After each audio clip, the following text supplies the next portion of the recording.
में जहाँ पर बीडीओ ऑफिसर है और यहाँ पर नीलगिरी विधानसभा के तमाम जो सरपंच है वो मौजूद है। पिछले 2-3 दिन से यहाँ पर धरने पर बैठे हैं, या यूँ कहें कि सर मुड़वाते ही ओले, सी भाषा में कहा जाता है कि सर मुड़वाते ओले पड़ गए। पहले ही सरकार के द्वारा काफ़ी लंबे समय के बाद चुनाव हुए हैं, और जब चुनाव हुए हैं, चुनाव होते ही इस प्रकार की परिस्थिति पैदा होगी कि जो हमारे सरपंच थे, तमाम सरपंचों को धरना प्रदर्शन के लिए अपने अधिकारों के लिए बैठना पड़ गया। राइट टू कॉल को लेकर और जो ई टेंडरिंग की बात कर रहे हैं उसको लेकर यहाँ पर जो विरोध प्रदर्शन किए जा रहे हैं। आइए बातचीत करना चाहेंगे किस प्रकार से सरपंच अपनी मांगों को रखेंगे और क्या क्या इनकी रणनीति रहेगी कि ये अपनी इस जीत को हासिल कर सके। देखते रहे धीरज शर्मा के साथ मैं संजीव चौहान, शुक्रिया।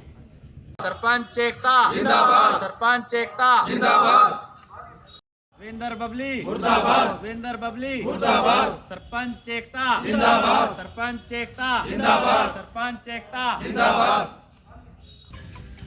काफ़ी समय से बैठे हैं, अपनी मांगों को लेकर क्या मांगे हैं और सरकार से आप क्या चाहते हैं और किस प्रकार से आप इस लड़ाई को जीतना चाहेंगे। हम असहयोग आंदोलन चालू किया, हमने धरने पे बैठे हैं। Right to poll, e tendering, इसको ख़त्म करने के लिए, इसको बदलने के लिए सिस्टम को, जो मध्य प्रदेश सरकार में भी बीजेपी की सरकार है, 25 लाख रुपये सरपंच के मतलब कर दिया है, भाई खर्चा कर सकता है काम करने के लिए। तो हमारे भी बीजेपी सरकार है यहाँ, और सरपंच तो सब साथी हैं, सरकार के सहयोगी हैं, मिलजुल के काम चला। तो सरकार ने हमारी मांगे जल्दी जल्दी मांगनी चाहिए। और जब तक राइट टू मामला यह है, अभी दोबारा इलेक्शन करवाने की स्कीम है सरकार की, भाई 67% बहुमत हो जा तो उसके बारे में भाई साइन करवाओ, और ये इनका जो सरपंच बना है उसका बहुमत खो तो हम दोबारा से इलेक्शन करवा सकते हैं, दोबारा पोल करवा सकते हैं। ये सिस्टम है इसका, राइट टू पोल। जी 2 लाख रुपए कह रहे सरपंच खर्च कर सकता है किसी भी योजना को लेकर, क्या मामला है इसके बारे में थोड़ा। 2 लाख रुपये में कुछ नहीं होता, जिसमें 36,000 38,000 तो जीएसटी बन जाता है। 2 लाख में तो ट्रक बजरी का, रेत का, सीमेंट का कुछ भी नहीं आता। काम क्या करेगा सरपंच।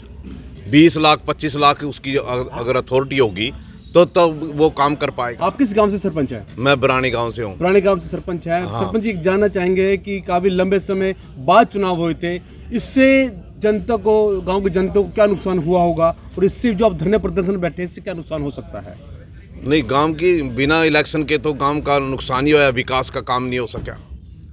बहुत गंदगी फैल गई गांव में, सफाई नहीं हो सकी, और जो भी काम अधूरे रुके पड़े थे, सरपंचों से चार्ज ले लिया गया था पहला 2 साल पहला, तो सारे काम अधूरे पड़े हैं, और अब भी अधूरे ही पड़े हैं। जब मतलब सरकार ने स्कीम लागू कर दी तो उससे काम हो नहीं रहे, तो गांव का विकास रुक रहा, सफाई नहीं हो रही, कोई भी डेवलपमेंट का काम सब जूं की तूं पड़े हैं। नहीं, हम उसका विरोध करेंगे। पहले हमारी मांग पूरी करो, हम सब मिलजुल कर जाएंगे 23 तारीख को, फिर कोई दिक्कत नहीं हमें, उससे पहले हम विरोध करेंगे। अगर आपकी मांग है उससे पहले कुछ आश्वासन नहीं दिया तो आप उस कार्यक्रम में भी नहीं जाएंगे। नहीं, कार्यक्रम में भी नहीं जाएंगे, कोई भी सरपंच नहीं जाएगा, और जाएंगे तो विरोध करेंगे। हाँ जी, क्या कहना चाहेंगे। काफी समय से सरपंच बैठे अपनी मांगों को लेकर, किस प्रकार से ये जो धरना प्रदर्शन बंद किया जा सकता है, क्या मांगे हैं आप तो एक बार। बस जब तक सरकार, हरियाणा सरकार राइट टू रिकॉल और जो ई टेंडरिंग वाला जो ये सरपंचों के ऊपर थोपा है, ये जब तक वापस नहीं लेंगे, जब तक हम धरने पर जारी रखेंगे अपना। आप कौन सी गाँव से सरपंच से। बड़थल। बड़थल, नाम क्या अपना सर। अंकित कुमार। अंकित कुमार। हाँ जी। सुरेंद्र जी हैं जी, क्या कहना चाहिए सुरेंद्र जी आप।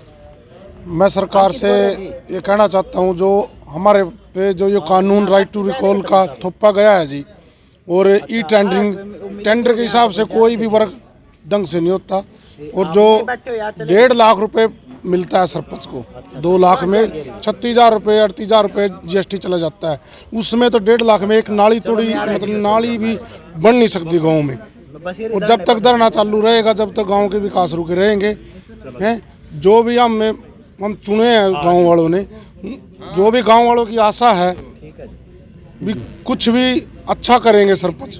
जो नए युवा शक्ति बनी है, अब की बार जो भी सरपंच चुने गए हैं सभी युवा। अगर आपकी मांगे नहीं पूरी की गई, आप किस मुद्दे तक जा सकते हैं।